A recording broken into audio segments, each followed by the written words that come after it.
Hello everyone, today is 6th of January, now it's 10:30 in the morning Moscow time.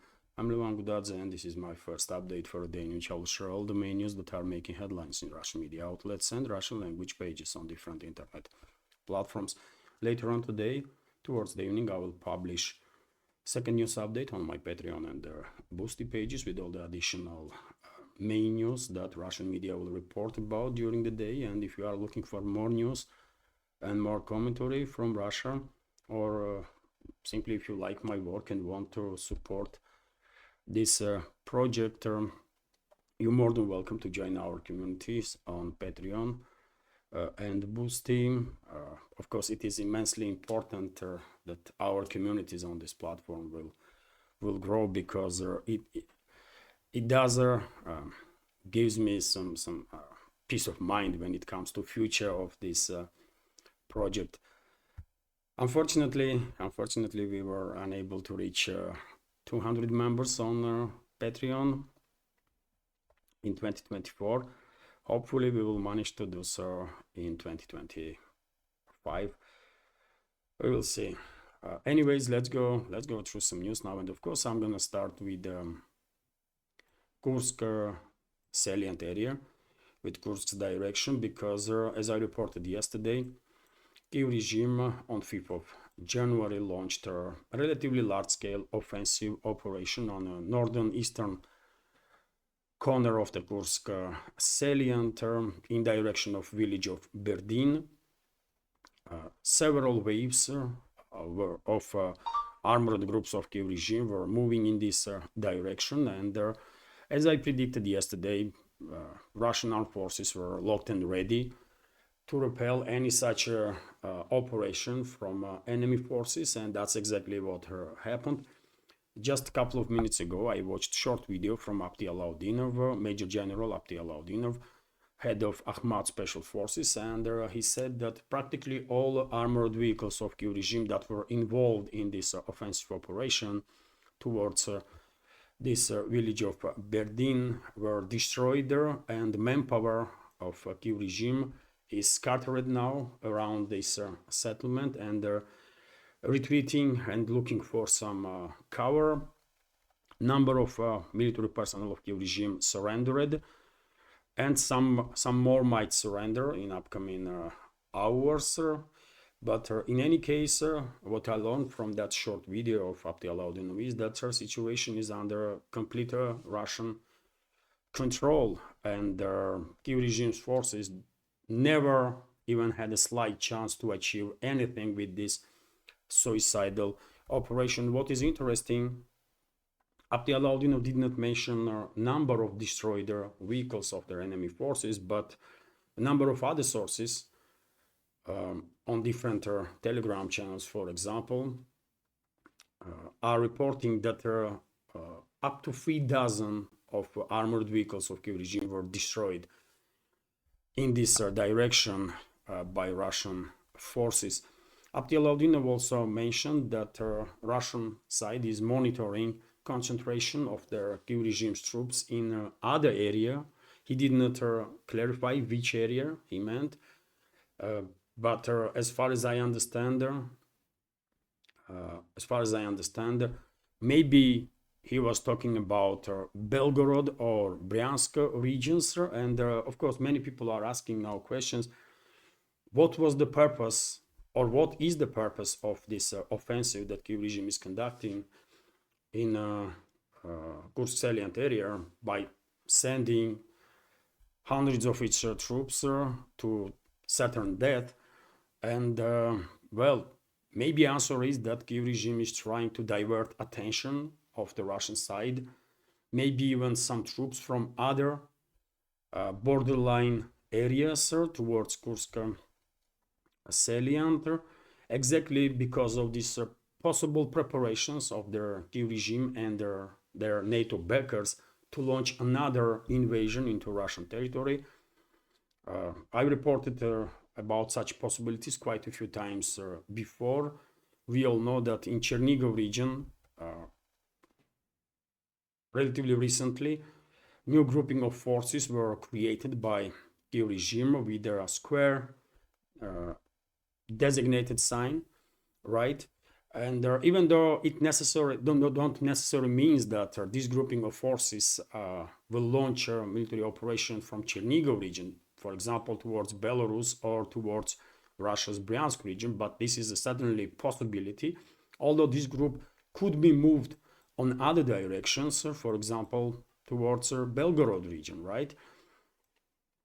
Or towards Zaporozhye region. So therefore, I think it is important to highlight that Abdiel Vladimir himself said that Kiev regime's forces are concentrating troops and their military equipments, whatever they have left, in other areas, and that means that Russian side knows about, what might occur in upcoming days, and are ready to deal with any provocation that Kiev regime will come up with.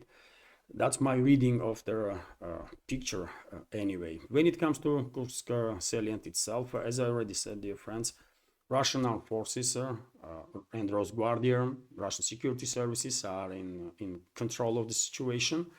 And even though today and possibly tomorrow we might see yet another attempts of achieving breakthrough in the Kursk salient area by Kiev regime's forces and NATO mercenaries, I'm 100% convinced that they're not gonna achieve any success. Russian armed forces will completely neutralize these armored groups that will try to conduct offensive operations. That's been said, of course, during the day, Russian Defense Ministry most likely will give us an update on situation in the Kursk salient area, and I will share this additional information on my Telegram, Twitter X page, and in the next updates. This morning and yesterday also, I published quite a number of photos and videos of destruction of these advancing armored groups of Kiev regime. You can check it out, dear friends. For example, this morning I published this video on my Telegram and also Twitter X, in which you can see destruction of practically entire column of the Kiev regime that was made of about dozen of military vehicles, right? So it was a clearly suicidal operation on part of Kiev regime, not the first and I guess not the last one. And the answer on the question, what is the purpose of it, is, in my personal opinion, exactly the diversion of the attention and possibly even manpower from other sectors of the front line, especially from the sector towards which Kiev regime and the NATO backers of the Kiev regime are planning potentially another invasion operation. We will find out soon, but to summarize, situation in the Kursk salient area is under Russian control and nothing good for Kiev regime is happening there, for Kiev regime or the NATO. Also, dear friends, when it comes to this direction, Russian Defense Ministry yesterday updated their information on overall losses of the Kiev regime, and let me give you some details on that. So, according to Russian Defense Ministry, since the beginning of invasion in the Kursk direction, in the Kursk region of the Russian Federation, Kiev regime and NATO mercenaries lost more than 49,000 troops. After today's update, this number probably will reach 50,000. Also, until yesterday, Kiev regime lost 273 tanks. Now this number is obviously higher because in previous 24 hours, Russian armed forces destroyed quite a number of tanks of their enemy forces, including, I believe, Challenger 2 tank. Also, videos are circulating on internet about destruction of tank. Quality of the picture is not as good, but I mean, you can see in a silhouette, you can recognize in a silhouette a Challenger 2 tank, although it might be Leopard 2 also. I mean, quality is just too bad of the video, but potentially another Challenger 2 was sent to a scrapyard. Also, until yesterday, in Kursk salient area alone, since the beginning of invasion, Kiev regime lost 209 infantry fighting vehicles, also 153 armored personnel carriers, and more than 1,400 other armored vehicles like Max Pro carriers, basically, like Max Pro, Rochelle, and so on.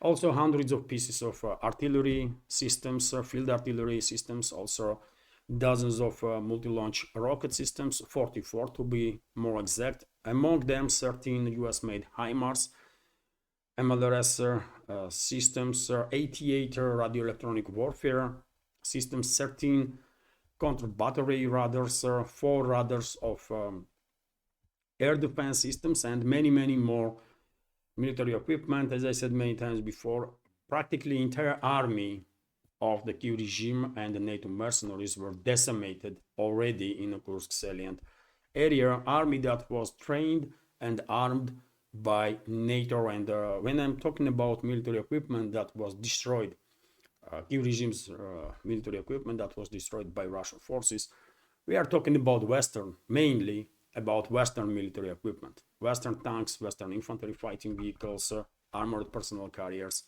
and so on. So that's the result, by the way.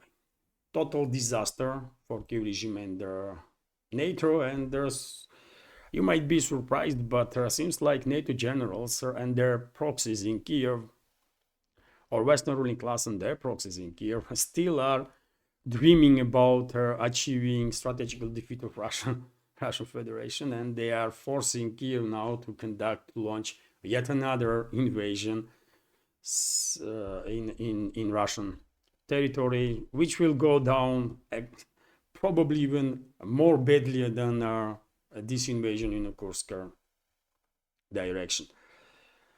Anyways, let's go through some other news, dear friends. Of course, I will monitor situation, and if any significant update, I will report about it on my Telegram, Twitter X, and next video updates on my channels. Now, this also kind of breaking news, I would say, because according to RIA Novosti, Russian Defense Ministry confirmed the liberation of Kurakhova settlement, which is obviously a big deal. I reported about Russian progress in Kurakhova area a few days ago, and now we have confirmation of the Russian Defense Ministry that Kurakhova is completely under Russian control and liberated. During the previous days, some clearing operation was underway, especially in industrial area of the Kurakhova, and well, seems like this operation has been finished. These small resistance pockets of the Kiev regime's forces either surrendered or were neutralized, I guess.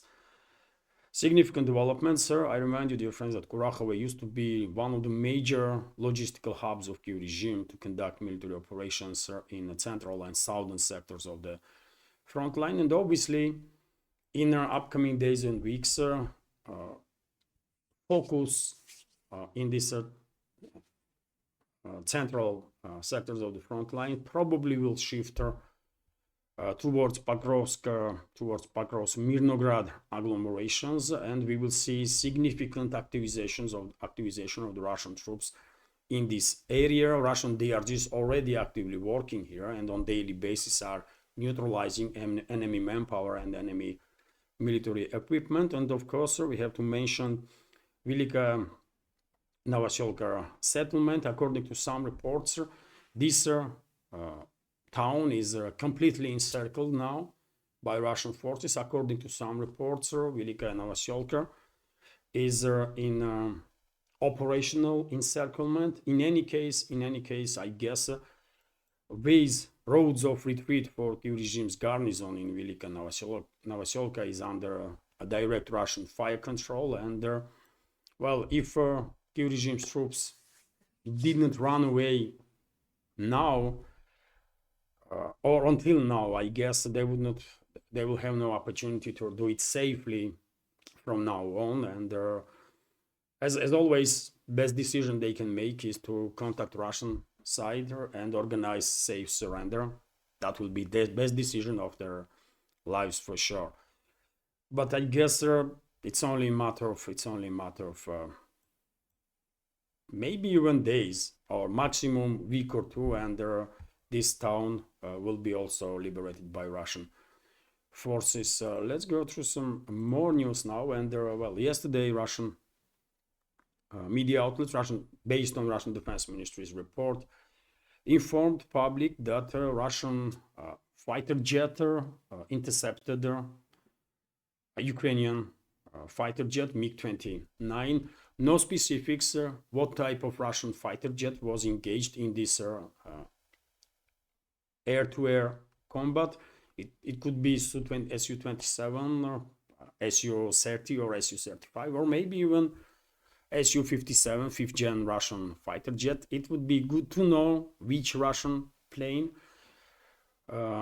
was engaged in this air-to-air combat, but at this point all we know is that Kiev regime lost yet another plane, this time as a result of air-to-air combat. RIA Novosti is also reporting that during the nighttime and the early hours of this morning, Russian air defense systems on duty intercepted 12 Ukrainian drones that were launched to strike deep into Russian territory, obviously with the assistance of NATO, because flight path and targeting data for these drones, for long-range drones of Kiev regime, for long-range missiles that formerly Kiev regime is launching to strike deep into Russian territory, are provided obviously by NATO member states, US, UK, and France, first of all. And one day there will be consequences for these NATO member states, I guess. RIA Novosti, meanwhile, reporting that DRG of Kiev regime was spotted and neutralized on the left bank of the Dnieper River. I would not go through this video, but I did not even publish on my channel, Telegram channel, this video, and many other videos, by the way. This is war, is not it? And quite often videos are extremely graphic, and I try to minimize that extremely graphic content on my channels.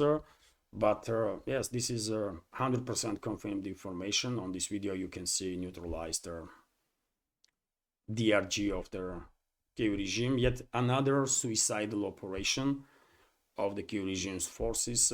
Why they are doing this? Why members of the Kiev regime's so-called army are still obeying orders from those criminals, Nazis, mass murderers? Why they are sacrificing their life for a regime or Western geopolitical agenda? I don't know, man. I struggle to understand what's going on there, but day in, day out, we are receiving more and more news about these suicidal operations that Kiev regime's forces are conducting. It's crazy, though.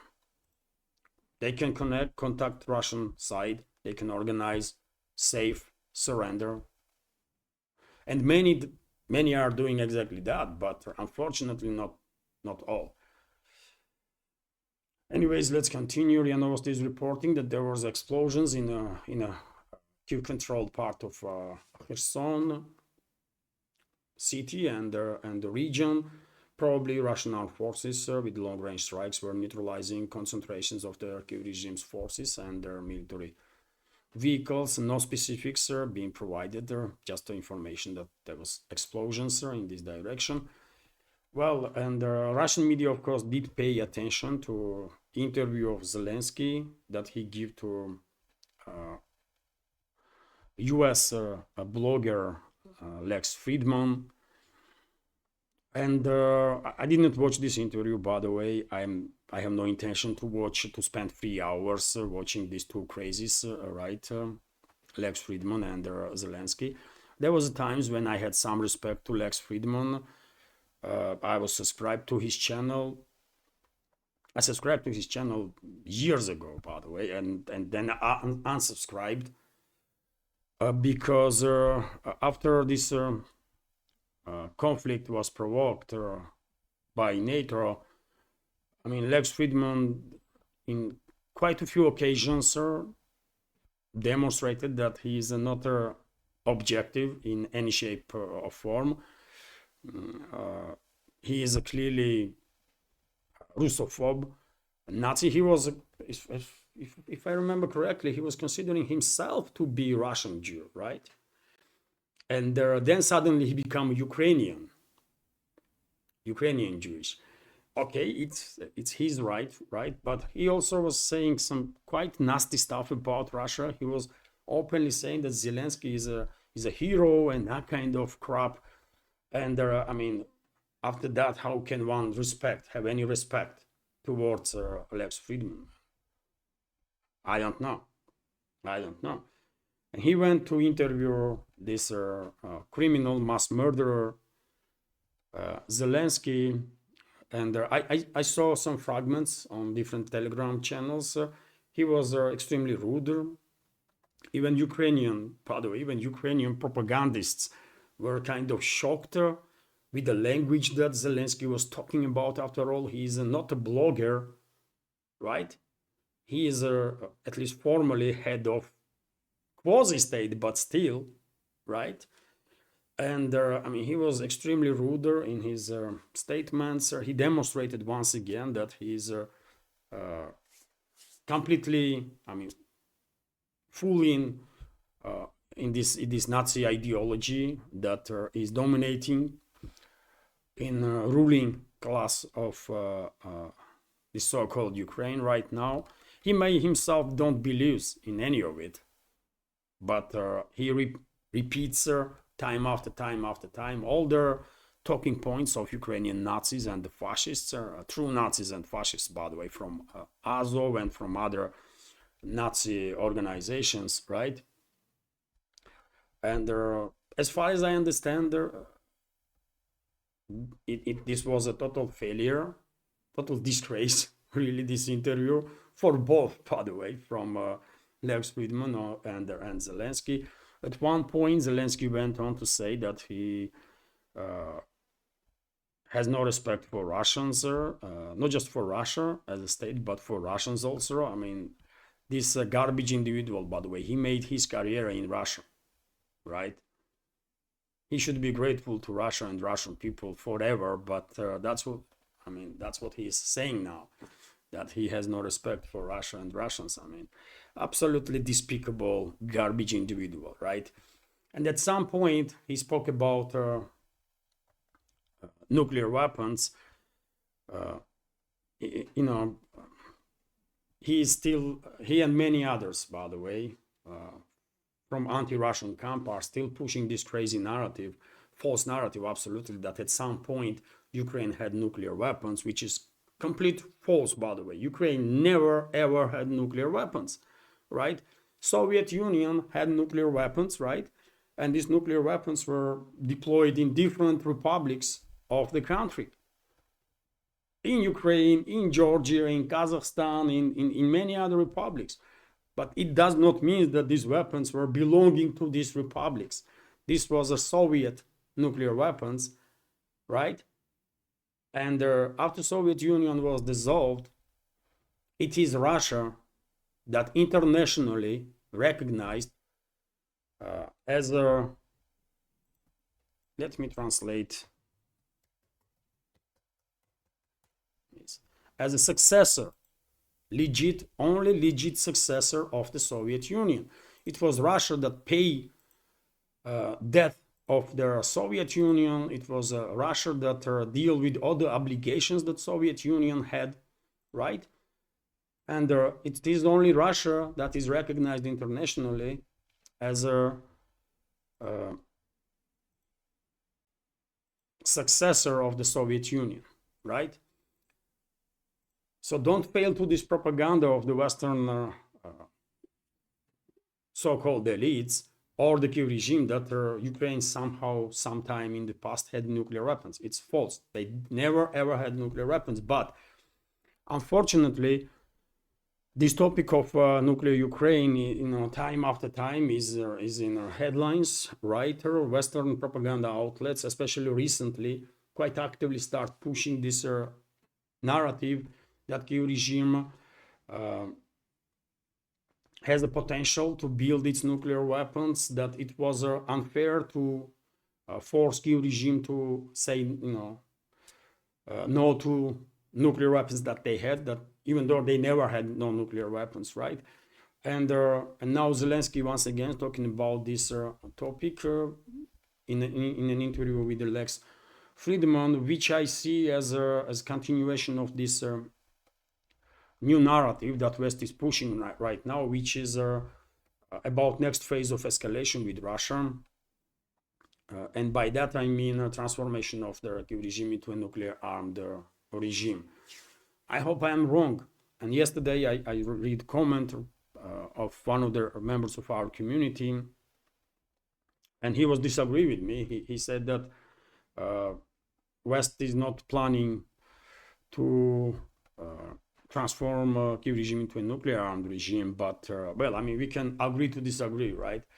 I see certain patterns, and in my reading of the big picture, this is all due to preparation of exactly that next phase of escalation, which is transformation of the Kiev regime into a nuclear armed regime. And I guess Russian leadership also sees such a threat, and that's why quite a few Russian, high-ranking officials, including President of Russian Federation, openly stated that Moscow will never allow Kiev regime to become nuclear. And the Russian president obviously has much more. He don't need to go through patterns, right, and do some analytics based only on information that is available from open sources. He has all the access that he needs to classify the information, right? And if he's saying that Russia will not allow the regime to become nuclear, that definitely means that he has basis to even talk about such topic, right? So most likely he sees risks of such developments based on information that he has, mainly from classified sources, right? Anyways, let's go through this news. So Ukrainian so-called leader Vladimir Zelensky has reiterated his regret that Kiev does not possess nuclear weapons to effectively deter Moscow in an interview with the US podcaster Lex Friedman on Sunday. During the 3-hour conversation released on Sunday, Friedman said he had a dream that the Ukrainian leader, Russian President Vladimir Putin, and US President-elect Donald Trump would all get together in a room and make peace. His question about which security guarantees could satisfy both Ukraine and Russia prompted Zelensky to embark on a lengthy rant about how Western partners and their security guarantors had betrayed Ukraine in the past. Ukraine had security guarantees. The Budapest Memorandum, nuclear weapons are their security guarantees that Ukraine had. Ukraine has had their nuclear weapons. This is all false, by the way. Ukraine never had no nuclear weapons, right? But anyway, let's go through this news. Ukraine had nuclear weapons. I do not want to characterize it as a good or bad. Today, the fact that we don't have them is bad, Zelensky said. By the way, what you will make of his statements? He openly saying that nuclear weapons are considered by Kiev regime, and I guess their partners in the West, because who the hell is Zelensky to say anything at all, right, without authorization from his masters, from his Western masters, right? Because he is articulating topic of nuclear weapons, that nuclear weapons are, according to him, deterrent or would be deterrent against Russia. I mean, these statements definitely can be seen as yet another, at least indirect indicator of what I was talking about for so long now, that Western ruling class plans next phase of escalation with Russia to be transformation of the Kiev regime into a nuclear armed regime, and they will present transformation of Kiev regime into a nuclear armed regime as a deterrent against Russia. They are saying it openly, by the way, right? They are publishing articles about it. They are talking about it openly.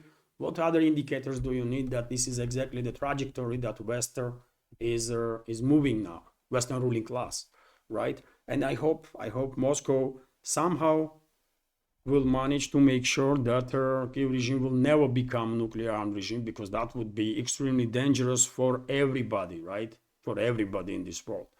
You cannot allow these Nazis, fascists, and the terrorists to have nuclear weapons, by the way. You just cannot allow that to happen. It is what it is.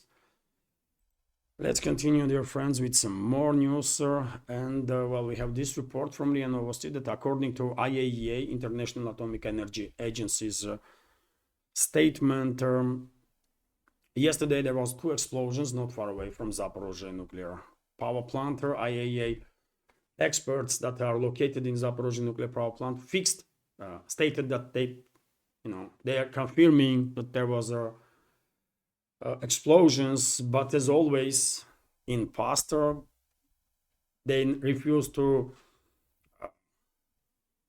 name Kiev regime as a provocateur that is conducting shelling of Energodar city and the Zaporozhye nuclear power plant.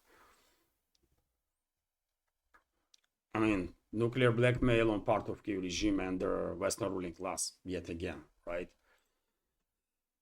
Meanwhile, TASS news agency is reporting that a press spokesman of the Russian president was asked about a possible meeting between Putin and Schultz, German chancellor, or Putin and Trump, currently president-elect of US, who is about to become president, right? It's only like a few weeks left now before his inauguration, and Dmitry Peskov, press spokesman of the Russian president, said that at this point, no preparations have been done to organize any such meeting.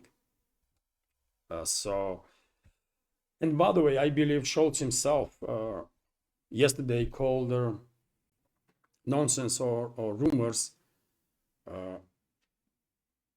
unbased rumors, information that starts circulating on internet that he has some plans to visit Russia and had talks with Putin before 23rd of February when early elections should take place in Germany. So now we have official statement from Peskov also that there are no works to organize meeting between Russian president and German chancellor, or Russian president and the future president of US. And dear friends, before I continue, let me notice that this media project of mine is completely subscriber funded, and if you like my work, if you like my channels, if you want to support, you can do it with a donation through PayPal or Boosty platforms, or by subscribing to my Patreon page or page on Boosty, and also through crypto. All the links are on this video in the description box and in the pinned comment. And when it comes to support, dear friends, of course, many thanks to every member of our community who supported and continues to support my work and this project. Truly grateful, and I really hope this year our Patreon community will grow significantly, because that will give me just peace of mind, because Patreon allows me to know about funds that I'm operating with, right, on monthly basis. And if our community grows there on Patreon or Boosty, for that matter, of course, that will be greater guarantor of continuation of this project, let me say this way. Anyways, all the links are on this video in the description box and in the pinned comment. And let's continue with some more news now. And well, this report from RIA Novosti that a new administration of Syria, this pro-Turkish terrorist regime, basically, is calling Kurdish armed groups in the northern eastern part of Syria to lay down arms, or face the consequences, which means that in relatively short time, most likely we will see combined military operations of these pro-Turkish terrorists and the Turkish armed forces against Kurdish militia in northern eastern Syria. It all depends how principled US position will be in regards to Kurdish forces. If Washington will abandon Kurds, then Ankara will go ahead with this operation without a doubt. We will see. Meanwhile, Musk is on fire, by the way. Elon Musk, future member of the Trump's administration and tech billionaire, is on fire, and almost on daily basis now he is making statements about internal politics of other countries. I don't know why he's doing this. I mean, he should be more focused on politics of US, internal politics of US, or US foreign policies, but he is more often commenting on politics of other countries, Western countries mainly. Although he had some issues, you remember, isn't it, with Brazil also, and Venezuela, and I mean, I don't know when he started thinking that he's an expert in foreign affairs, but now he's calling to oust Farage, by the way, from Reform UK party. And I don't think supporters of Farage or Reform UK gonna appreciate this assault from Musk. I mean, I really struggle to understand what the hell is going on with this personality, man.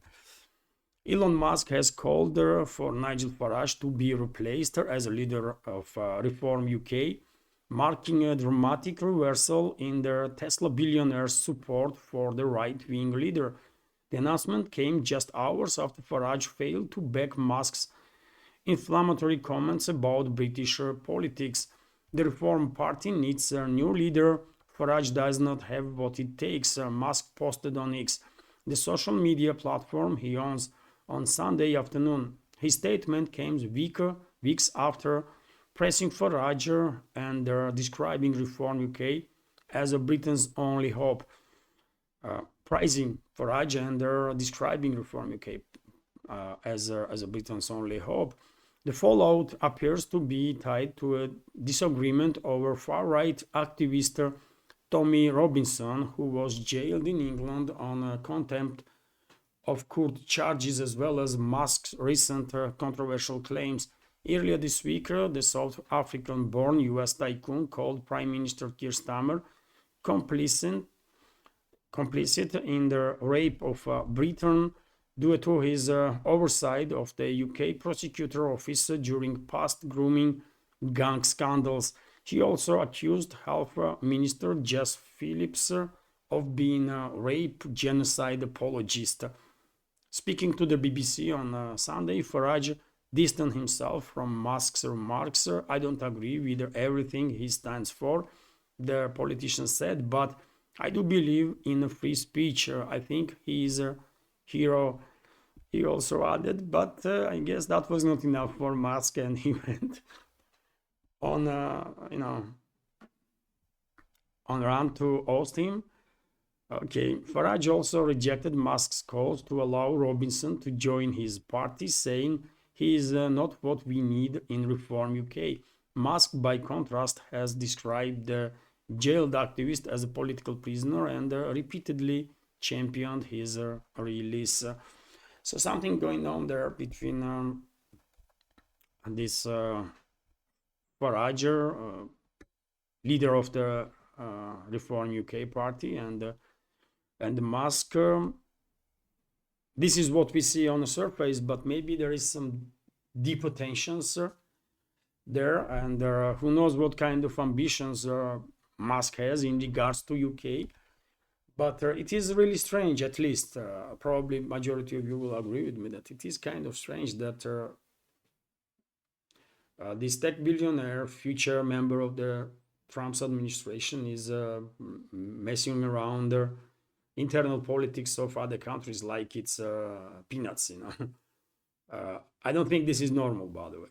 If any Russian official, by the way, um, or public figure, let's say, start making calls to replace this or to replace that, or in regards to Western countries, can you imagine what kind of scandal that would be, or what kind of hysteria that would cause in the Western propaganda, right?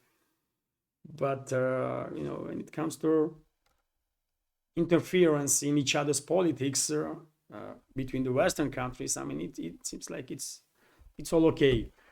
I don't know, man. I don't get it. Anyways, let's continue with this news now, and it is also about UK. That United Kingdom is vulnerable to ballistic missile attacks, according to the Times. So holes in Britain's air defense are causing concern in London and the rest of the NATO bloc, the Times has reported, citing defense sources who highlighted potential vulnerability to ballistic missile attacks. An independent panel leading a strategic defense review commissioned by the British government is understood to be deeply concerned by the state of their country's missile shield and is expected to focus on need for investment in it. The British newspaper reported on Sunday several members of the US-led military bloc have also recently expressed frustration that the UK does not contribute enough to defensive shields to protect Europe from possible long-range strikes. Their article noted NATO will later this year call upon British Prime Minister Keir Starmer to significantly increase spending on its surface-based air defense in order to defend the UK's critical infrastructure, including nuclear power plants and military bases, the reporter predicted there. And by the way, I mean, UK can spend there as much as it wants on air defense systems, which means that they're going to buy it from US, right? They're just going to buy it from US, more Patriots or HUDs or whatever, right?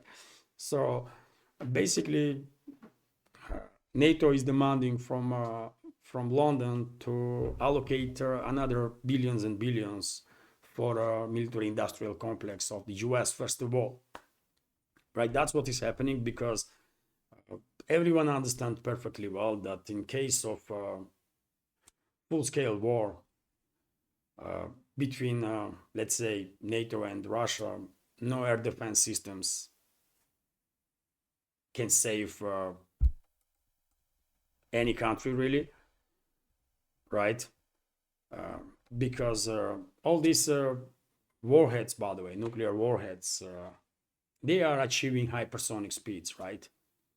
I'm not talking about now Oreshnik missile system, which can be nuclear variation or non-nuclear, right? I'm talking about in general about every single warhead that goes up in space.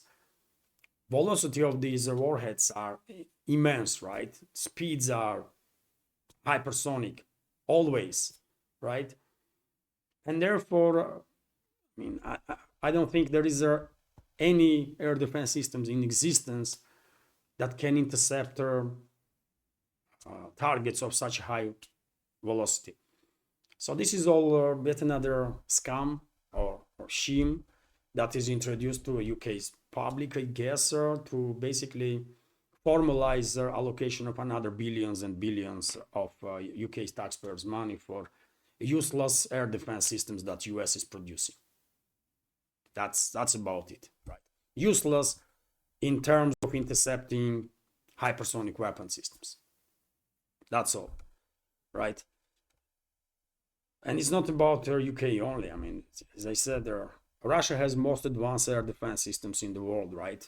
S-400, S-500, and so on. And according to reports, S-500 is classified, obviously. But according to some reports in open sources, S-500 might have hypersonic missiles that, theoretically speaking, could be capable of intercepting these high velocity hypersonic targets. But yet again, this is just information from open sources. Is it the case or not? Who knows, right?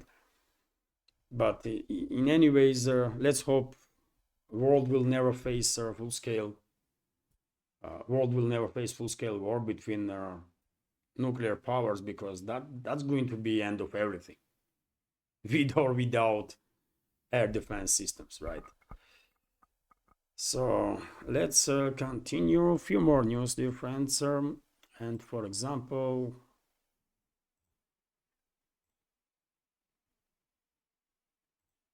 what is wrong with this now?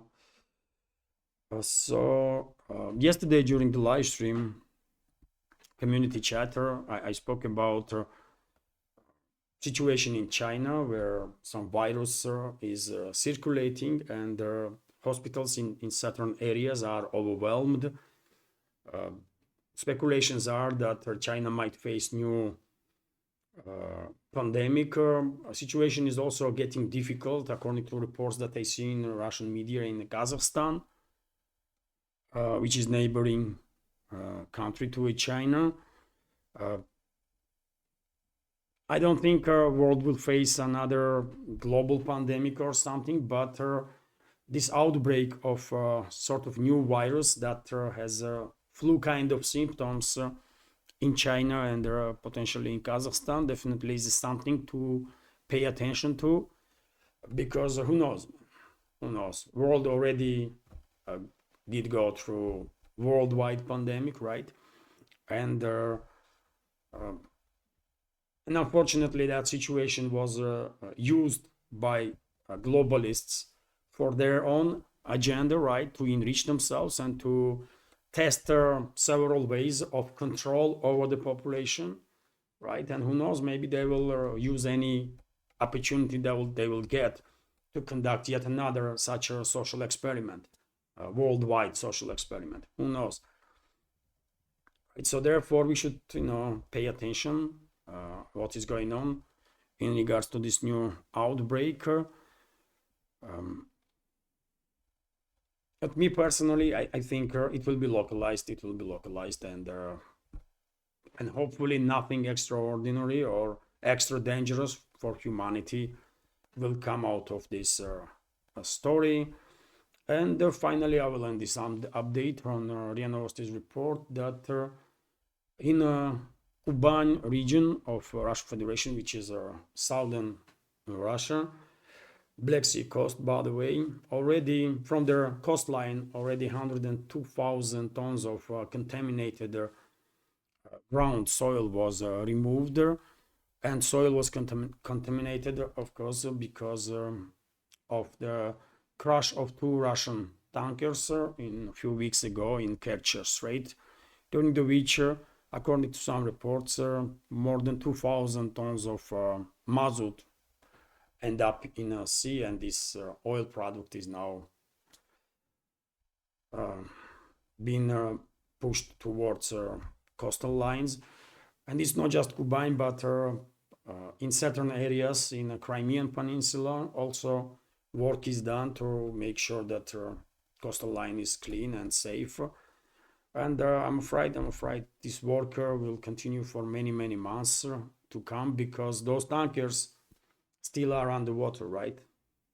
And even though some tanks are leaking the mazout, other tanks are full and they're undamaged yet. And I guess Russian side will try to remove all these oil products from those tankers when it will be technically possible, to make sure that all of it not gonna end up in a sea. And so I will end this update on this news. I hope for summertime, Kuban and entire Kuban, Crimea, and entire coastline of the Russia on the Black Sea will be ready to receive tourists without any issues, because it is immensely important for locals, first of all, for local small and medium businesses, right? For local residents, because tourism is a big deal in coastal line areas everywhere in this world, including in Russia. And this is it for now, dear friends. Hopefully you will find this update informative, interesting, useful, and if so, please click that like button and leave some commentary. Maybe we will manage to influence algorithm and this video will end up in recommendations. That would be greater. And if you can, for the same reason, please share information about my channel or video itself, video friends in real life or on internet. And finally, if you like my work, if you think I deserve to be in this field of news and political commentary, please consider to support her. All the links are on this video description box and pinned in the pinned comment. This is it for now. Have a wonderful day and take care.